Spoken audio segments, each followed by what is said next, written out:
The daughter-in-law dismembered her mother-in-law, stewed her flesh into a pot of soup, and served it to her children to eat.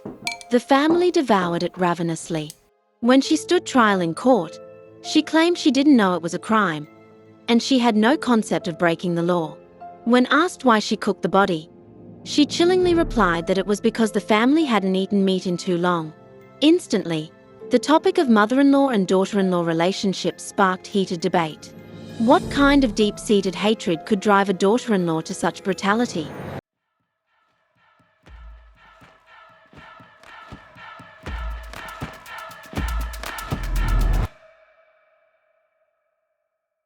In the 1990s, Yangma town in Zhenyang City, Sichuan province, was still an underdeveloped village. Most families in the town were poor, and 68-year-old Wan Weijian's household was among the poorest of the poor. Forced by hardship, Wan Weijian's children had all left to seek work elsewhere, but the elderly woman still needed care. Only her eldest son, Shong Fuji, and his wife, Zheng Yangqiong, stayed behind in the village to live with her. Yet, around early May, Wan Weijian mysteriously vanished. On the day she disappeared, many villagers saw Zheng Yangqiong holding her young child, going door to door from morning till night, asking about Wan Weijian's whereabouts. Only then did the villagers realize the old woman was missing. What was strange was that Wan Weijian rarely went out, only venturing beyond her home during town market days or other lively events.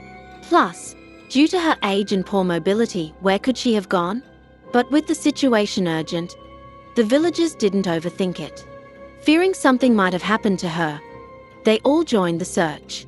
After a full day of searching yielded no sign of Wan Weijian, Zheng Yangqiong hurriedly called her husband, Shong Fuji, who was working away from home. Upon hearing his mother was missing, Shong Fuji immediately bought the earliest ticket back. He then called his siblings to inform them. Thus, the family, usually only reunited during the New Year, gathered in Yangma town out of concern for Wan Weijian's safety. The first thing Shong Fuji did upon returning home was to scold his wife for failing to take care of his mother. He worked hard to support the family, yet she couldn't even handle her basic duties. Zheng Yangqiong, feeling wronged, argued that in the time it took to soothe their crying child to sleep, the old woman had vanished. Besides, she had immediately gone out to search, spending the entire day looking, something the villagers could attest to. Seeing this, Shong Fuji couldn't press further. He and his siblings set out again to continue the search. Yet after another day, they found nothing. Frustrated, they discussed on their way home whether to report it to the police. Just then, in the distance, they spotted smoke rising from their courtyard chimney. They assumed Zheng Yangqiong must be cooking. Exhausted and starving after the long search, the siblings quickened their pace, eager to eat. Before even reaching the kitchen, they caught the smell of meat, a surprise, given their poverty. Meat was a luxury reserved for the new year. Even the money they earned from odd jobs mostly went toward their mother's medical expenses. Zheng Yangqiong was known as a thrifty homemaker. Why would she splurge today? Shong Fuji questioned where the meat came from. Zheng Yangqiong calmly explained it was sent by her parents. Since the family rarely gathered, she wanted to prepare a proper meal and had asked her parents for meat. Too tired to dwell on it, and with the meat looking fresh and the broth fragrant, the siblings sat down and devoured it. Yet as they ate, they noticed the soup tasted slightly off and the meat had a strange flavor. But it had been so long since they'd had meat and they were starving. Soon, the entire pot was empty. Shong Fuji asked Zheng Yangqiong if she wanted some soup. She declined, saying it tasted burnt. After the meal, they agreed to search one more day before calling the police. The next morning, without even eating breakfast, the siblings and some villagers resumed the search. At one point, Shong Fuji remembered the riverbank was a common accident site. Perhaps his mother had wandered there and fallen in. Either way, they needed to find her, dead or alive.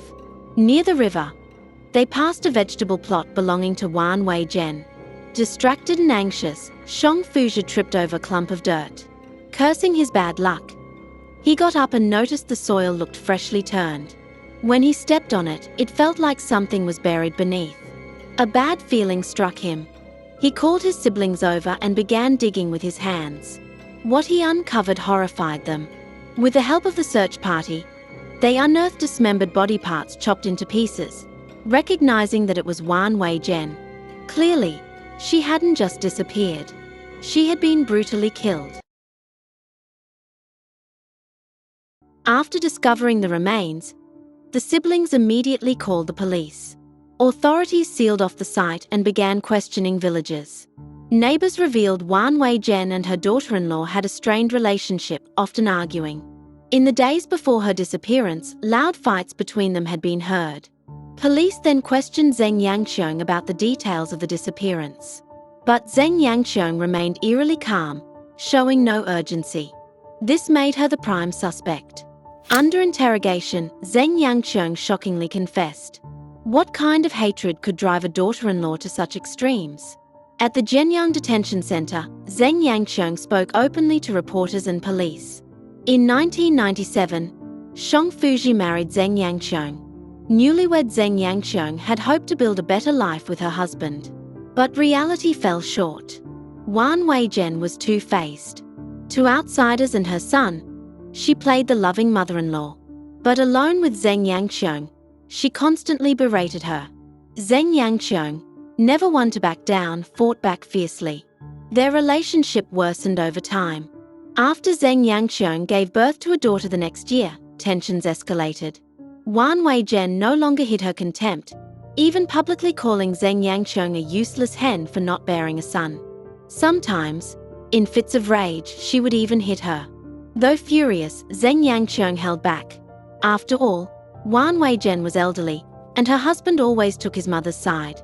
But patience has its limits.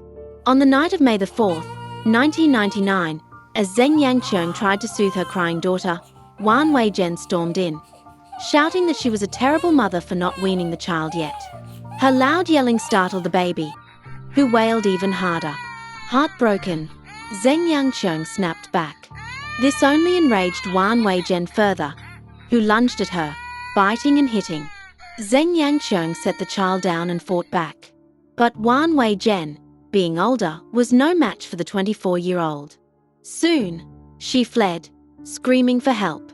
Afraid the commotion would draw attention, Zheng Yangqiong shoved her to the ground, pinned her and choked her unconscious. Wan Wei Jen wasn't dead yet. She still had a pulse. But Zheng Yangqiong, consumed by years of resentment, feared her husband would blame her. She also thought treating the old woman would be a waste of money. So she grabbed a shovel and bashed Wan Wei Jen's head until she stopped breathing. After the killing, Zheng Yangqiong stayed eerily composed, focused only on disposing of the body. Recalling the years of abuse, her rage grew. She returned to the kitchen, took a cleaver and dismembered Wan Wei Jen. She fed some body parts to the pigs and dogs, set aside 2 pieces of meat, and buried the rest in the vegetable plot. Then, as if nothing happened, she went back to sleep. The next day, she pretended to search for Wan Wei Jen to cover her tracks. In court, Zheng Yangqiong, likely due to her lack of education, claimed she didn't know what she had done was a crime. She insisted she'd done nothing wrong. She showed unhealed scars and bruises, some from Wan Wei Jen's beatings, others from her husband's fists after he accused her of infidelity. When asked why she dismembered Wan Wei Jen, Zheng Yangqiong lowered her head, then looked up with an eerie smile. She said she felt relaxed while doing that, and the family hadn't eaten meat in so long. It was just nutrition. The courtroom recoiled in horror. Shang Fuji and his siblings screamed for her execution. Regardless of whether Zheng Yangqiong truly didn't know it was a crime, her actions constituted intentional homicide.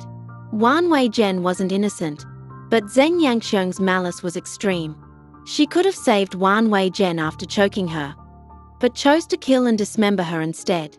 Her lies afterward showed no remorse. Family conflict wasn't an excuse. In the end, Zheng Yangqiong was sentenced to death. This case shows that family disputes don't justify crimes. Wan Wei Jen's abuse was wrong, but didn't warrant that. Shang Fuji's neglect of his family left him with lifelong regret. Zheng Yangqiong saw herself as a victim, but violence only begets violence. Fists and shovels aren't weapons, the law is. That's all for today's case. What are your thoughts? Feel free to discuss in the comments.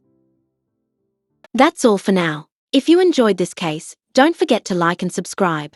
Follow Case Diaries. There are plenty more cases coming your way. Got thoughts on today's story? Drop them in the comments below. I'd love to hear what you think.